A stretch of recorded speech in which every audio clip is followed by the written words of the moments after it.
Transcription number 36. Start. Madam Deputy Chairman, I welcome this opportunity to make a few observations during the discussion on the finance bill. At this stage, therefore, it is better to use this opportunity to make a survey of the economic situation and find out what the present condition of the people is, whether they are satisfied, and if they are not satisfied, what are the reasons. I feel this responsibility is greater today when the American aid is likely to be reduced, and therefore we have got to stand more on our own legs. When the plan was set forth, there were three sources from which we hoped to get finance for the plan, namely our own resources from the revenues, loans within the country through savings, and thirdly, foreign help. The latter we need not discuss here. If we study the accomplishments of the plan and the resources that it has been possible to raise, we cannot deny that our expectations have not been fulfilled, and we have therefore to find out the reasons which have led to that situation. Here, incidentally, I would like to touch in this sentence or two the entire theme of the speech of Mr. Bhupesh Gupta.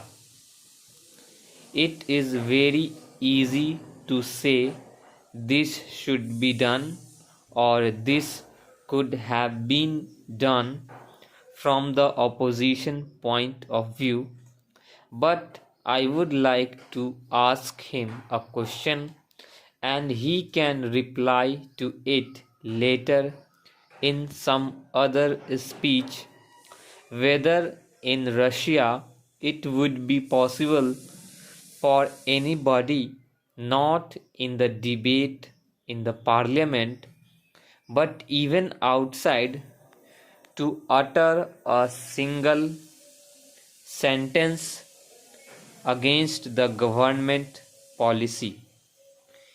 In our democratic setup, we have allowed the people to criticize government policies. Even as Congress people, we are free to criticize the policies of the government, but the point is whether the doubts raised in the minds of the public by the people in the opposition who show their loyalty to a different setup would be conducive to create the enthusiasm that is necessary and the inspiration that is necessary to give their very best to fulfill the targets of the plan.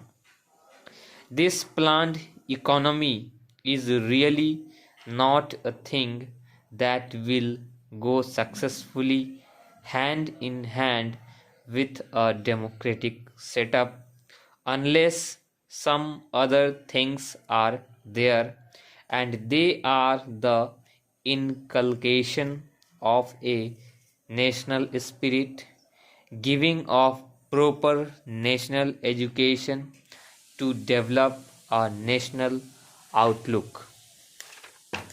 Unless these things are done as they are in other countries like England, unless that type of spirit is created in the country by all the people of all types of views, not being allowed to create differences and doubts in the minds of the people.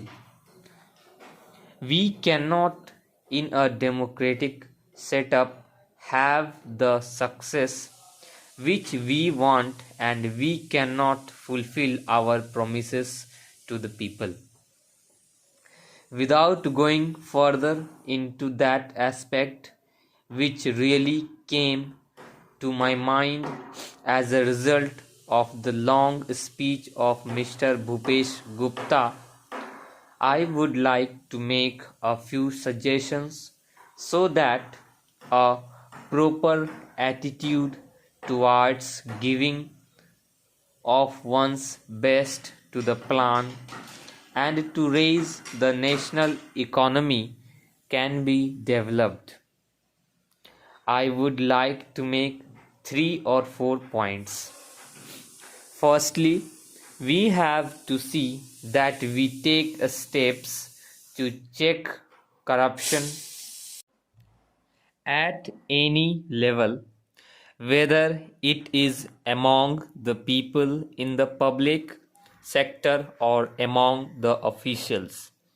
Then we have also to see that we give a proper type of education, rouse a proper spirit of service. We must also check the trends for inflation and also lay stress on austerity so that the people will feel that there is something at stake. I would not like to take much time off the house.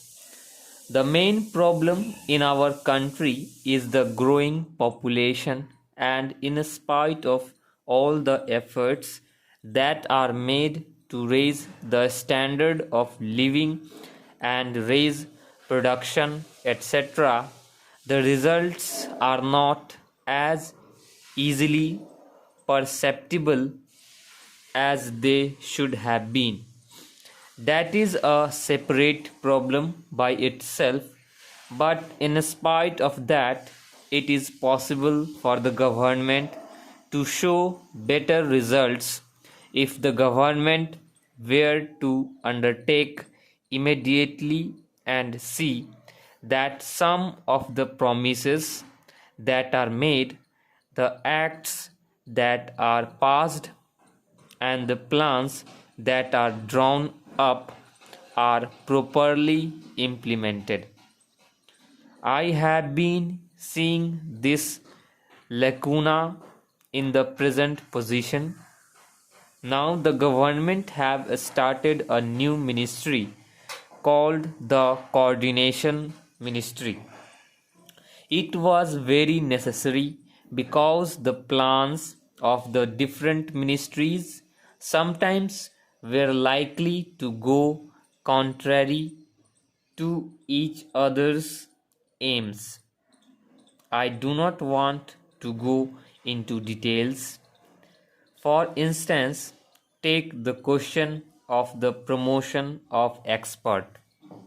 A commodity may be exported, but the price of that commodity in the country to the consumer may go on rising.